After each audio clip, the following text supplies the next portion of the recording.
This is not a coffee table, although it's almost big enough to be one. This is actually Pinnacle's Theater One 2.1 sound base, and it's part of that new breed of soundbar alternatives that lets you put your TV on top of your sound solution.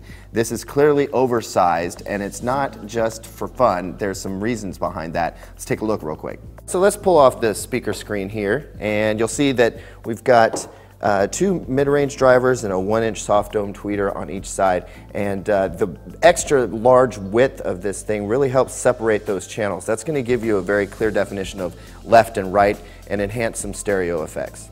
But when we take a look underneath, we see the real reason for all of this cabinet space. That's a 6.5-inch dual voice coil subwoofer, and the idea is with all this resonating room inside the cabinet, this thing should put out some impressive bass. That bass is routed through two oval-shaped ports on the back of the speaker, and interestingly enough, if you slide your hand in there, you can feel that the chamber actually angles in. For connectivity, we've got a coax digital port, there's an optical digital port here, a set of analog inputs, and then there's a subwoofer output. If this thing doesn't put out enough bass for you, you can always add a powered subwoofer later. And here's something that we haven't seen in a sound base before. This is a gain switch, and so as we move this up, it raises the max volume output. So if you live in a little apartment and you don't need this thing to get terribly loud, you can keep it down here, or if you have a larger room, you can boost it up so that when you reach that max volume, it's even louder. And finally, this speaker will learn your remote controls functions. Well, 3 of them anyway. There's volume up and down,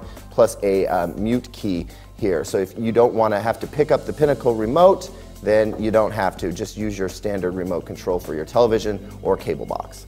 And we'd actually recommend you go ahead and program this thing with your remote's commands, because look at this remote here. 3 buttons, volume up, down, and mute. There's no reason to keep this thing around. And that remote kind of gives the overall feel that we're getting from this speaker. It's a real bread and butter product. You know, it's meant to do one job and do it really well. And so far, you know, we're digging it. It does provide some good bass and some decent stereo separation, and the treble is not offensive. Those are our first impressions. For the rest of our opinion, you'll want to read our full review.